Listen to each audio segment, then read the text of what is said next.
What's up, and welcome to the Beyond Coaching podcast. Today we got Coach Dan Marsee with us. Dan, how are you doing, man? Doing great, guys. That's great to hear, man. Well, hey, appreciate you taking the time to be with us today. Looking forward to a really cool episode. So, Dan, take us back to how you got into coaching and what pulled you into the high school strength and weightlifting world. Well, honestly, the weight room was something I always had to do for football. Like most everybody starts in that realm. In college, I had a major knee injury, so I couldn't play. So I kind of just was in the weight room so much with our strength conditioning staff trying to get back on the field that I just fell in love with it. And then the strength coach was Dave Van Hallinger at Florida State. Great guy who just made everybody feel important. And it was just something that to see the gains I was making, to see my body changing and recovering from the knee, it was just, I felt it was home to me. Finally, something that I always wanted to coach. I always dreamed of being the next Bobby Bowden. But, everybody, you tell God your goals and he'll laugh at you and change them for you. And then that's so true, man. That is definitely true. Yeah. That's awesome, man. One of the things I've been really impressed by is like the Florida weightlifting scene. So like, how did you get into this scene and how have you seen it grow over the years? Because I really would love to figure out how we can bring this to other states and inform other coaches on, what kind of programs they could be doing across the country. Oh, it's unlike anything you've ever seen. I mean, it started out, I personally got into it because when I went from the college level to coaching at the high school, one of my extra supplements was to be the weightlifting coach. And so we're coaching the sport, and it's a combination of two lifts, the bench press and the clean and jerk. This will be our 50th year competing in the sport. Well, it's evolved so much, and the Olympic backgrounds have come in. Everything has just exploded, especially with the colleges offering scholarships now for Olympic weightlifting, that we implemented the snatch. And so now we're competing in three lifts. You have a snatch. We always snatch first, clean and jerk second, bench third. And the teams and individuals can win 2 state championships instead of 1 because it's divided into an Olympic category where you have the snatch and the clean and jerk, and the traditional, which is the clean and jerk and bench. So you open the doors to so many kids with different body types, different abilities, that you can compete just as an Olympic lifter, or you can compete as a traditional lifter, or you can do both. A lot of kids do both. In 2000, we actually started the girls side of it, and it was kind of a kicks and giggles. People laughed at it and didn't think it would take off. Well, now we actually have more girls' schools competing than boys' schools. We have 378 girls' schools competing and 320 boys' schools competing. In Florida, it's run just like any other sports, governed by our association, the same ones that govern football, basketball, baseball, everything. Girls' season is actually from October to February. The boys' season is from January to May. And in the season is just like any other sport. We have our district championships, we have our regional championships, then we have our state championships. I got 2 questions. First is, do you think that having the bench press in there brings a lot more people? Like, you think a lot of kids like more interested in taking a shot at it because they bench with everybody else, Monday night, and they're kind of like into that? Or well, see, the bench press used to be the trick I get them in the door. Everybody, how much do you bench? And that would get them in the door. Yeah. And then, but really, the changes that we've seen in the last 4 years, the kids are more interested in the snatch. I would have never guessed it. For years, I was known as a bench coach. Now, it's hard for me to develop a good bencher. It's just a different mentality, different mindset for these kids. I mean, I've come from a powerlifting background. And so then and now I've just basically morphed into more of the Olympic side, but my heart's always going to be a little bit towards the powerlifting side, having competed in it for 15 years. Well, Zach's out. That was Zach's best lift, the bench. Same here. It's funny you say that, yeah, because like I was the football, I benched 300 pounds when I was 15, but my best, we did a weightlifting competition for football, and my best clean was 100 kilos. It was so bad.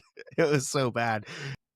Give you an idea how strong some of these kids are in Florida. I had a kid last year break the state record in the 199 weight class with a 385 clean and jerk and a 300 snatch. We've had kids in Florida. The state record on the bench is over 500 pounds right now. 500 in high school. Holy We've shit. got girls in the state of Florida in the 154 weight class that are clean and jerking 275. Really? Yes, and like Maddie Rogers, who's on our USA team, she came through Florida weightlifting. She's just one of the products that we've had come through. Those are astonishing numbers. 500 bench in high school and a girl doing a 125 clean and jerk is insane. So the other question I have is, when you were saying we got 300 something girls and boys, I was thinking you were saying athletes. How many? Those are schools. Those are So schools. how many athletes total compete in weightlifting in Florida? Well, and the thing is, it's a pyramid scheme to get to the state meet because, you take your whole team to districts and you got to qualify for regionals. Then you qualify for state. So the pool just gets smaller as you go down. But most teams carry them at your team itself. You get 2 per weight class for 10 weight classes. So 90% of all the teams are going to have 20 athletes in both girls and boys. I carry so much and I lift them all. My point lifters the 20 point lifters will lift for points. The others will lift for exhibitions, but they're not allowed to lift at districts and regionals. That's kind of like my developmental program. Some schools actually have JV meets. I mean, we've gotten to that point. I would have never dreamed where we're at right now. So you mentioned that too. There's kids getting scholarships now. Is that right? And tell me, take me through that. What colleges right now are offering scholarships like that? And what opportunities are you seeing currently? Well, I've currently got 12 kids lifting in college on scholarship. Mars Hill offers probably, granted, it's not like the football. It's not a full ride with the big NIL deals. We're not seeing that. Maybe one day, that's a dream. But if they're covering, like Mars Hill, they're covering at least 50% of their tuition. I mean, 50% of their whole scholarship will cover 50%. And it's all based on the level of the athlete. It's the schools like you got Mars Hill, you got Bruton Parker, you've got Warner University, Weber University in Florida. It's mostly the NAIA schools right now. Lindenwood's got a great team in Missouri. They're a scholarship program. I mean, there is a lot. Now, the big schools like Florida, Texas, UCLA, they have club teams that compete at nationals. They can still compete for the national title, but there are a little bit of a disadvantage because now they're not getting a scholarship lifter. And I know you mentioned too, the school that you actually coach at is a smaller school relative to some of the other schools, right? Right. We're a 1A school, which means we're the lowest level. We have 1,000 kids in our school. That's grades 9 through 12. So take me through how you built a large program with over about 100 active lifters in the program. Well, honestly, this is my second round here. I spent 10 years here. Then I went to Fort White for 10 years, and now I'm back here on my 9th year. So I've been doing this a while, but I've always been a football coach. And so our football players were pretty much, you're going to be on the weightlifting team. So that helps with the boys. With the girls, it's a recruiting aspect. I mean, I go after the cheerleaders hard because to me, cheerleaders make the best lifters. And that was a big, and I also go after the most popular girls in school, knowing they're probably going to quit. But the good thing is the others are going to follow them and they might fall in love. And it helps that I teach 6 weightlifting classes in a day. So during my day schedule, we're doing all the lifts in class anyway. So I see kids when we're doing the teaching process, the first month of school, I see a kid with great flexibility, great explosiveness. I'm convincing them day one, you need to be on the weightlifting team. You could be a state champion. And so we're running a 12-month program. We go year round. Our kids lifting. Like this morning, I had 60 kids in the weight room at 6:30 this morning. I mean, wow. How do you Good question. How do you manage thing? How do you manage that? Like 60 kids in a weight room in one class? My weight room is not overly big. It's really, I have 10 racks. And so basically everything that's very militaristic almost on call because we've got to be out of there in a set time. Because it's like during the school year, I get 45 minutes. 45 minutes of lifting time because of time they dress in, dress out, all that stuff. So I'm going to get them for 45 minutes. But our kids lift twice a day. They're going to lift in class and after school. So we're getting 10 workouts a day in during the school year. In the summer, we go an hour and a half, so we're not going to come back. But it's on call. Typically, they're 5 to 6 to a group and everything's on call. But now it can be a programming nightmare when you got the different levels that we have. Yeah. I'm very fortunate that I've developed the school wouldn't pay for me to have a staff. So basically, I went out and recruited former lifters that I pay out of my pocket, basically, to be on my staff. I have 5 what I call graduate assistants, and they're all USAW level 1 lifters and former state lifters. So they're getting coached the whole day. And so it's a very quick process, but the kids get after it. They love it. Nice. What would you tell? So we talk with a lot of weightlifting, club owners, coaches, and they don't have a situation you have where you're in the school coaching, and so but a lot of them, they want to work with kids, they want to develop youth athletes, and make them champions, grow their team, all that stuff. But they're dealing with parents, they're dealing with the kids being in other sports. How do you work around kids being in other sports? Do they train in, even if they're in football season? How do you deal with their training? Do they just stop? How do you do that? Well, 90% of our lifters are multi-sport athletes. I've got my girls play, a lot of the girls play softball, a lot of the girls are cheerleaders, volleyball players, boys are football players, very few baseball players because it's during our season and our seasons conflict. But basketball players, we have them all. And basically, we do not stop. We're 12 months. If they're in my class, they're going to lift. That's their grade. And now there are concessions for game day. I'm not one of the coaches that believe, hey, it's game day, you shouldn't touch a bar. No, I think that's the biggest mistake people make. I mean, these are 14 to 18-year-old kids that recover faster than anybody. But now I will make adjustments as far as, okay, if we're doing a high volume day and it's game day, okay, we're cutting your volume in half. We're going to cut the weight in half, use it as a warm-up for your game. Knowing what time the game is comes into play. If it's an early game and they got me 6th period, I'm going to shut them down more than I do the person that's got me 1st period for an 8 o'clock game. So it's just having to juggle all these things in communication with the kids. It is a challenge with parents. And you guys know parents are the challenge because they go online, they see all the YouTube workouts that Tom Brady does, and that's what we need to be doing. Yeah. I'm like, Tom Brady's 45 years old. Your son's 14. That's not what Tom Brady did at 14. And so those are the challenges. But usually when I kind of got a philosophy, I don't meet with parents unless the kid's present. Mm-hmm. The kid usually stops a lot of that stuff from mom and dad. And you find out real fast that mom and dad a lot of time have different goals than the kid does. And until they get on the same page, the stuff I'm doing really doesn't matter. That's cool. That's really neat. Do you ever butt heads with the other coaches of other sports? In the beginning, no. And here's what's funny, and I say this all the time, everybody loves you when you're the underdog, but when you start having success, they start throwing knives at you. So we got in the beginning, all the coaches were, oh yeah, let's all for it, you're doing great. And then we start winning, start making a little bit of money. Athletes now are coming to me saying, Coach, I don't want to play basketball anymore. No, we're not doing that. And so now the coaches are like, hey, wait a minute, you're still in my athletes. I'm like, no, I'm not. There's some hard conversations that go. But really the coaches on campus that are really winning, they're all for getting the kids in my class because I tell them, I'm just giving you a product. It's your job to develop the product. I'm just molding the clay. We're not doing any sports-specific stuff in class because I am not a big believer in sports-specific training at all, at this age especially. I'm a believer in full range of motion, strength throughout full range of motion, at this age especially. And so some coaches, they get on that online stuff and they want to specialize and do this. No, you don't. No. So I got a question. So you got 60 people in one of these sessions. Like, are you writing their programs all like every person individually? They have like a template the team follows. Like, how deep do you go with that? Well, honestly, like I was telling Zach, we met the other day, is I used to plan the whole year out, the summers out every day, every percentage. And then I noticed every Sunday night I'm changing everything for the week to come. So basically I just set my percentages for the year. And then I go in and I design the workouts every Sunday night. Now, it is pretty much one workout, but there's going to be kids in there that I know that might need a little bit more of this instead of this.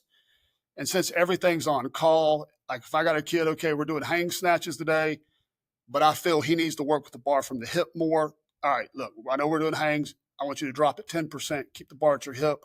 We're missing the hip anyway. We got to focus on this. And there'll be one or two that it makes for a constant movement for me of giving, special cases here and special cases there. Yeah. When kids are in other sports too, do the other sports have their own strength program? No, basically that's me. I'm over pretty much all the sports. I set up if another coach doesn't want me personally, just wants to use the weight room, they got to come through me to reserve the weight room at what time they want. Because a lot of them, there's some coaches that are still doing a lot of sports specific stuff, which I'm okay with, but I'm not going to be in there for them unless they request me to be in there. And most of them was like, I'm over the whole strength program. And I explained to the coaches, it's a dream come true for you because you don't have to worry about this. Get them in my class. They're going to get, they're going to get trained 5 days a week on what they need, and then you can coach them in the sport. And in the summers, if you want me, I'm available because I'm up here all day, and they can set up a plan where I'm coming in with them, or they can, so it really works out great for the coaches that kind of look at the big picture. Definitely. Right. So when it comes to, I guess, coaching and programming, how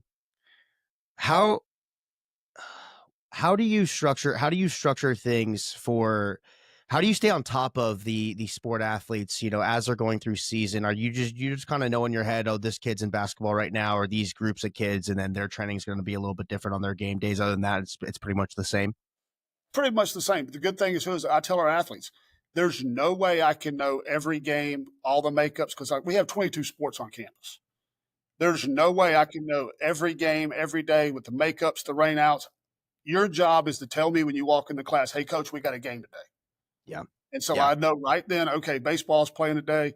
This is what I've got to do for them. But they're still within the structure of the class. It's just So, how many competitions is a season? Like how Yeah, I long? was about How to does the say, season that's good. play out? How's that work for your guys? okay for girls and guys. They're required to have 4 regular season meets a year in order to be able to compete at districts. The season's typically about 8 weeks. For the boys, it's like 6 weeks long when the competitions start. There's 3 weeks before the season starts where there's no competitions allowed, just like any sport in Florida. Then the competition starts. Well, the season for the boys is 6 weeks long, and you got to get 4 meets, and that's all before districts. The girls, with the Christmas break being there, it's extremely long. They start, like I said, October to February for state. Right. And because you got the Christmas break that the calendar doesn't equate for, but I equate for it. We practice every day for Christmas break. I love it. I mean, the kids love it. I mean, we're going to practice. And so for them, it's an extremely longer season. I'm not a big believer in lots of meets. I like to get 4 meets in during the regular season. I'll run my big invitational, and I may attend one big invitational just so I can see where we're at on a big stage for the girls. The boys, I'll run 4 regular season meets, host my big invitational. But the meets, honestly, we do not go hard. It's part of our training. I mean, Right. we'll Right. train right through those meets. The only meets that we're really the whole schedule and programming is set for is the state meet. That's where we're going to deload the week of the state meet. That's the only meet that to us really matters. I used to make it where it was regionals trying to get kids to the state meet, but what I was noticing is I was getting a lot of kids there that couldn't perform at state. Right. Right. So then if you've got all this stuff going on, you got your plan set out and everything. How is like USA Weightlifting involved in any of this? Do they have their Well, see, and fingers in that's this at where all, or? our kids, we also have a club team that competes USAW. Okay. Our club team is in the summer. We use the Right. summer because the USAW Florida States is typically in the middle of May. So our kids can compete in that one. Our whole Right. summer program, you got nationals that fall in the middle of the summer, usually around that July 4th time. We've had kids go to nationals every year. Had some in Colorado this year. We've been to Pittsburgh, Detroit, Las Vegas, all that. We've been there. But those lifters that are going to nationals, they're going to break total training. It's going to go completely off of the normal cycle because the cycle for my kids, the 9 weeks in the summer, is going to lead up to the Prelude, which is down in Orlando with Coach Camargo. And that's the big USAW meet for us. So we'll do that meet kind of like to cap the summer. We're going there next weekend. That's going to cap our summer off, and then we'll start into the school lifting. Well, I'm running a challenge now. I've been asked this is the second year we've hosted a USAW meet. We're doing it in October, and it's more geared towards the colleges. We've got colleges coming in they're going to compete here, but I'm putting a bunch of high school kids in with them because what better way to get recruited than be on the platform next to the college coach? And so Yeah. that's getting bigger. That's going to be another challenge of mine is how am I going to do that programming? Because it's going to happen at the beginning of the girls' season, the actual practice time, not necessarily the competition time. So I'll be very selective on the Yeah. ones I allow to lift at that one. Yeah. Yeah. So Oh, I I was gonna know say, that you created. Sorry, Max. What were you gonna say? no, go for it. Go for it. Yeah. So I know you started the USAW club a few years ago. How has that been going, and where is it at now? Well, I mean, it's still in the develop. I mean, for me, it's all foreign land for me. I mean, I know high school away from the back of my hand, but when it came to the USAW, I knew for me the challenge is charging kids. I mean, Yeah. these companies are making good money. Their coaches are working hard and they're charging athletes. Well, I'm not charging my athletes because I coach them during the year. I'm trying to give them a source to compete. But now I'm trying to figure out ways that I'm not losing money either when I travel to Colorado or Detroit. Then it becomes a challenge. And those are the bugs I'm trying to work out in it. But we've had a lot of success with our club team. Last year, not this year, but the previous year, we won the Florida States with in the junior division for the males. So we've had a lot of success. I'm just juggling the financial side of it. Yeah. So have you charged kids at all, or tried to start, or you're still in like I'm a pro starting bono to do stage? that now. We're Okay. starting to do that now. But if the way I look at it is if they don't want to do the USAW club stuff, but they want to do the high school stuff, they're going to be training for free. I mean, that's the only because I'm not going to tell a kid they can't lift for me. I'm just not going to do it. Now they won't be able to do the USAW stuff unless I can find some, and we have some boosters and some outlets that I'm trying to funnel those kids so they have a legit shot to go to the next level as well. But I'm going to kind of tailor the program a little bit differently. Basically, they're going to be paying for meets that I will register them for, and it's kind of a service that I'll go in. They're going to be on Coach Logic. They're going to get the apps. Those are the ones that are definitely going to get the apps. They're going to have everything they need there. Love it. And there's going to be a lot of perks to being on the team side of it. But honestly, where most of my team is going to come from are former lifters that are still lifting, that are graduates of high school. And we've developed a little bit of a good following in the area. Other schools now are reaching out to me to write programming for them. Well, I'm not going to write it for free. You don't lift for me. You're going to lift against me one day. So it's kind of like, okay, I'll do it. But I mean, we got to find a way that Coach Marsee can. 10 by 10 squats for all them. Yeah, lots of Romanian deadlifts. Okay. Yeah. That's super cool. So what have you built out as far? I'm just out of curiosity because like the business side of this is where I'm really passionate. So like, what have you built out as far as pricing goes for the USAW stuff for the kids? Well, the USAW is so expensive. A meet for USAW can range anywhere from $100 for a tiny meet to $370 for nationals, and then having to travel. $100 is more than we charge out here in the Bay Area. Well, I've done powerlifting meets that were $25. You know, and Not mine. Yeah, that's a bygone era here. We don't have those anymore either. So it's trying to figure this whole thing out. So like for my meet, that my USAW meet that I'm basically using to fund my team. By hosting this meet, I'm going to make good money. I know that. That's going to fund my summer team to allow me to scholarship kids to do USAW. And that's kind of my plan. But we've made a point. We're going to keep, me and my partner, we're going to keep it affordable. Our meet's $85 a person. If they lift on a high school team, it's $70. And so we're just going to keep it in that sweet spot and try as long as we can to see what we can do. This year, we're going to have 150 lifters at our meet. Last year, we went real small just to fill it out, but we honestly think next year we'll be over 300. Yeah, because to me, it seems like a no-brainer. I mean, I'm sure you have kids graduate high school. They want to keep training. Maybe they're staying local, going to community college. Maybe that college doesn't have, a team and they're not pursuing weightlifting at the next level from a collegiate standpoint, but I'm sure they want to keep training with you and all that stuff. It seems to me like you could probably just retain a bunch of these people and build a huge program for adults. And that's the direction we're heading. And it's not just adults. We're going to start hitting the elementary schools. I mean, Oh, wow. USAW goes really low. My daughter She started off in powerlifting when she was in the 3rd grade. She holds several world records for the little kids divisions. And so Wow. we always get a kick out of that before she made the transition into USAW. So, and she's actually she just got hired as a teacher here at an elementary school. I'm thinking, there's the perfect outlet. Now I got somebody, I'm going to infiltrate the elementary schools and get kids.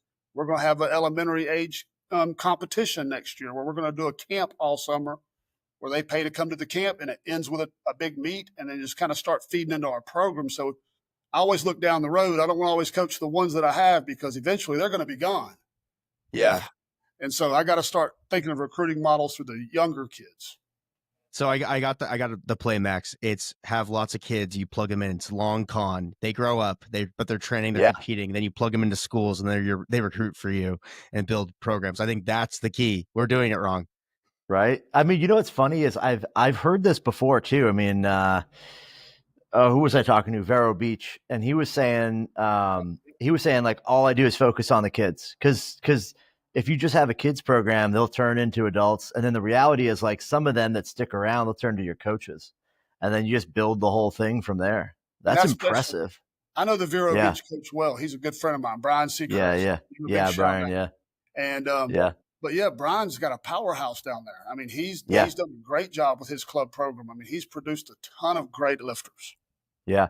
Do you find there's any kind of hang up for moving from the school-based thing to the commercial side where you're now like, I mean, obviously there's like you getting used to charging people, but like, do you feel there's any like hang ups that you're kind of curious, like what to do to solve? Like, how do you get people to make that commitment to pay and get people in the door? Well, that's the challenge. I mean, because when you've been doing it for free as long as I've been doing it, ultimately my goal is retire in a few years. I mean, I've got 29 in. When I retire, I'm not going to be sitting on the couch doing anything. I'm going to continue to coach and train, and that's going to be my business. I'm trying to build this business to be that source of income that has value to it, and it's a true next step from the high school. And getting to that point, I've got to get out of my head on the charging side because I see what these kids' parents pay for travel softball, for crying out loud. Yeah. It's insane. I always say that same thing. It's funny to me because you'll see kids do gymnastics. You'll see, like lifting, powerlifting, weightlifting as a hobby, as a thing you do at any level is really cheap. I mean, you think about a gym and a coach at most is costing you, $500 a month where you're paying a membership and a coach maybe. And that's on the high end as far as like you're getting coaching and maybe a gym membership's not included. And you compare that to like, road cycling, you're paying $10,000, $15,000 for a bike, right? Not to mention all the spandex and, whatever else you got to do. Like, I mean, there's a lot of costs associated with a lot of other stuff that seems like it's cheap, but I mean, like, yeah, lifting is inexpensive. And this stuff lasts you a long time. You're not buying a pair of shoes every year. Yeah. Well, see, there's travel softball. There's kids around here that are paying $400 every weekend to go play tournament. Wow. I mean, we're a very low socioeconomic area. We really are. I mean, the majority of our kids don't have a lot. And the majority of my lifters, they feel this is the safe haven. This is their getaway. This is their family. And they really don't have a whole lot. And so what I've been able to do is I've been able to go to businesses and get contracts. Like we've got a shoe deal with Lu Jiaxin Shoes and with Tier. So we're getting their shoes at wholesale. Two Poot has been another amazing one for us. And they always, Tim at Two Poot always gives me a hard time. He's like, we make so much money off of y'all, Dan, it's ridiculous because your kids post everything they do on social media and all we see are Two Poot. Yeah. And I'm like, profit's not a dirty word, Tim. I'm all for you making money. You just keep taking care of us. How about that? Yeah. I love that. Smart. So Dan, take us through a little bit about your coaching philosophy, where you got the roots in weightlifting and who your biggest influences are. Well, and it's, of course, being a former powerlifter, I don't know of many powerlifters in the world that don't quote Louis. I mean, Louis is the guy, and everybody follows him. And now I don't agree with everything he does, just like anybody else does. I mean, the Westside I've competed against several Westside lifters. And just from talking to them at meets and, they live in a different world, granted, I understand than me. But a lot of what they do with the max effort, the dynamic stuff. I love it, and that's what we do. But then I got away from that because USAW's so technical. Everything's so technical. So what happened is we were having a lot of success, but I noticed I started going down a technical pigeonhole. We were getting really good technically, but we weren't strong. We were beating people based on technique, but when I looked at our lifts overall, like on the squat and the bench, we really weren't that strong. So I had to go back to my roots. So basically what I've done is I've taken one of my buddies, went up, spent a week with Louis in Columbus before he passed away, and he converted his whole program to Westside, the Olympic style. So we tried that a little bit, but we noticed we were getting stronger, but we were losing technique. So I was like, okay, there's got to be a happy medium. So I studied it, and the typical USAW cycles 8 weeks. Well, the Louis Simmons max effort dynamic is 4. So I divided the lifts into what we call our technical lifts and what we call our strength lifts. Our strength lifts, our bench, our squats, and our deadlifts. We're going to follow the Westside plan on our strength lifts. We're going to have a max effort day and a dynamic day. But then on the Olympic side, on the snatch and the clean and jerk, we're going to do all of our positional work, and we're going to follow that. So basically, we go through one cycle while we're doing 2 cycles from Westside. We do one USAW cycle and 1, 2. And we've seen unbelievable gains in strength. Our squats have been through the roof, and that's the number 1 lift in our program. I mean, when our kids walk in, the first lift they're going to learn is how to squat. We're going to squat more than anything else, and we're going to tease them with the bench just to get them in the door. But they know we're going to squat twice a week. One's going to be a heavy day, one's going to be a max effort. We're going to use chains, we're using bands. They know that. And so that was the biggest difference I've seen. And it took me years to build that. Like years ago, everything was, max effort, dynamic. We're going back and forth. That was us. I got it. On Olympic list. Terrible. Yeah. Yeah, there's not enough exposure to like heavy weights to practice your technique. They don't really sit in that like 80 to 90% range. That's like really productive for weightlifting, where you can like be powerful, get some strength, but also like refine your technique under load, where it's like a lot of times Westside's kind of on either end of the spectrum, super heavy or super light. They kind of miss that mid range. But when you marry the two together, it also helps me with the other sports as well. Right. Because if we're pounding away in those 90% ranges all the time and the kid's going to sprain a wrist on a clean day, I've got to answer to his coach. The last thing I tell them, we do not want to get hurt in the weight room. You get hurt in your sport, that's part of the game. Our job's prevent injuries in your sport, so we can't have them in here. And that's, like I said, 90% of my athletes are multi-sport athletes, and probably 50% of them, weightlifting is not their primary sport. They're doing weightlifting for the other one. Do you ever find that kids will come through as like another athlete? They're like a whatever basketball player or whatever, some other sport. They're not that into weightlifting. Maybe they're a little bit, but then they get out of school and they come back to weightlifting. Like they ever come back into it? And it's like that's kind of a track. One of my kids up at Mars Hill, he was my little 154 weightlifter, and when he came into school, comes from his uncles played the NFL. Half his family had 3 family members that were on scholarship playing football at the University of Florida. And so he came in thinking he's the next in the family line. Okay. And he was a starting tailback for 4 years, rushed for 1,500 yards every year. Problem was he's 5'6", 150 pounds. Yeah. What nobody going to recruit him. And so he realized that during the end of his junior year that, hey, there's nobody calling me. And so he started really falling in love with the weightlifting side, and now he's on he's got a full education being paid for at Mars Hill, got a chance to make Team USA next year. I mean, weightlifting kind of got him out of here, got him out of the hood, got him in a good situation. And so I tell every kid, when you come in, it's okay if your goals change before you leave. Yeah. And so that is weightlifting, the sport is always going to be there. If you go off, we've got kids that have went off and played football at small colleges, and it didn't work out because they couldn't afford to, because they didn't realize they're going to be paying a lot out of pocket. Well, they come back, they're back in town, they're enrolling locally at a junior college. Coach, I want to get back into lifting. Let's go. And that's why I even got a weight room at my house that's just as nice as what I got here at the school. And they just come to my house and they know they just park and go straight out there. I'll text them their program. and they're out there doing the matter of fact, it's 5:40. There's probably 5 of them at my house right now as we speak. And soon they'll have an app that allows them to view their program. Exactly. That's the goal. I hear Yeah. it's Coach Logic. I just recently heard of this app. Yeah. I'll be honest No, with you, but I'm a guy yeah, that's scared definitely. of computers now. Remember, it took me 30 minutes just to log on to get this today, and so Oh, I'm well, getting hey, there. I'm getting there. I appreciate the effort. How can other coaches bring programs like this into other states? Where can we start? Where can those coaches start? Honestly, reach out to someone in Florida. I'm actually the state chair for the Florida Athletic Coaches Association for weightlifting. We run a big clinic in Orlando. I've had a couple states reach out to me. I said, I'll be more than happy to come to your state and lay out what we do and so you can see it. Come visit the state of Florida, watch a meet, watch how it's run. It's not the regular season meets, yes, they're like little small meets in most people's weight room, but come to a big invitational. Like we'll have 500 girls lifting in December at my Power of Christmas meet. That's our charity meet.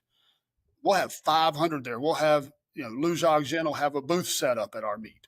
I mean, it's not what people are thinking. And when the schools see it, they're like, whoa, we didn't realize this is a possibility. And it really is. And other sports will buy into what you're doing and help push it. Yeah.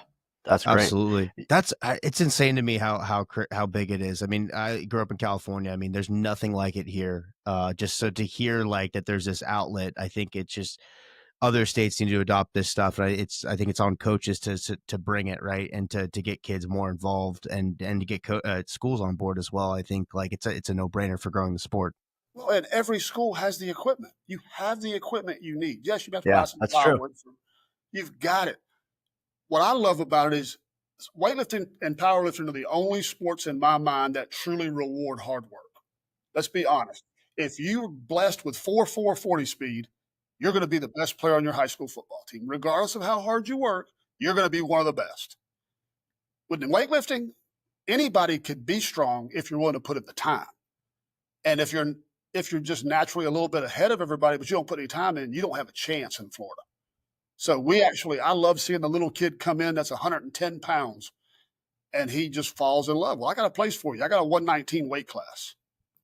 Boom. And then he becomes a state champion.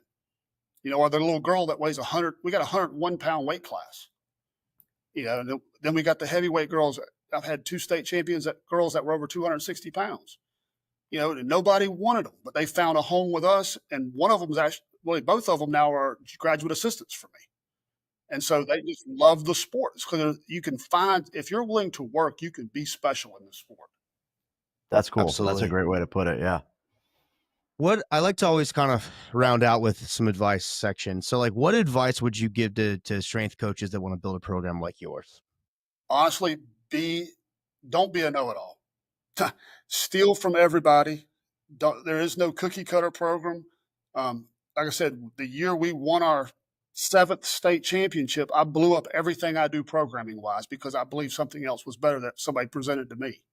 Huge gamble, but it gave us 3 more state titles. Nice. A lot of coaches are so stubborn that they feel this is the way, this is the only way. You've got to look at your athletes. You're going to have special runs of athletes where Bozo the Clown can coach them and they're going to be successful. Absolutely. But if you want to sustain success, you've got to know your athletes. Don't be afraid to reach out to people. We have a group of coaches in the state of Florida that we're on a group chat every day. We probably text each other 100 times. And if there's something I can't break down, I'll be quick to video my kid and, I'll send the video. Guys, what do you see? Tell me what you're seeing. And they're like, why are you asking us? You've been doing this forever. I'm like, hey, you may see something I don't see. And so just being open and not being so stubborn. And for a young coach, it's different today than when I started. When I started, you had to get in your car, drive to a high school, sit there in a weight room, talk to the coach, and take notes handwritten. Now I get coaches all the time that email me, hey, coach, can you send me your workouts? And I'm like, I can send them to you, but they're going to make no sense until you see how they're implemented. Yeah. Come spend a day with me. You're welcome to do it. I'm an open book, but don't look for easy ways. Come spend time. If it weren't for coaches like Jim Register, Dave Ramey, in Florida that I would just get in my car and just show up and say, "Hey, do you mind?" They're like, "Nope, come on in. I have a notebook." And I'd sit there for hours taking notes and then ask questions. We also run a clinic in Orlando. The weightlifting clinic will have 50 coaches, but I'm noticing it's 50 to 100 coaches that are typically your best coaches. And they're all taking notes. The guys that should be in there, they're headed to the bars. You know, they're going to go have a good time. And there's nothing wrong with having a good time. I'm known for that. But no, hey, sit here, take notes, ask questions. Don't feel like you have to be the smartest guy in the room. If you're the smartest guy in the Absolutely. room, you're in the wrong room. That's how I feel. Yeah. That's well said. 100%. Well, Dan, I really appreciate your time today, man. I think that this will be a really great episode. I hope that coaches tune in and just see, you know, the incredible work you're doing and the incredible work, you know, the state of Florida is doing with weightlifting. I hope that other states can adopt some of this stuff and we can grow the sport together, man. Well, I'd love to have Coach Logic in the hands of every high school coach in the state of Florida because it'd make it We've real got the easy same- to share with each other. Same dream. vision. Yeah. We love it. Well, awesome. I appreciate your time, man.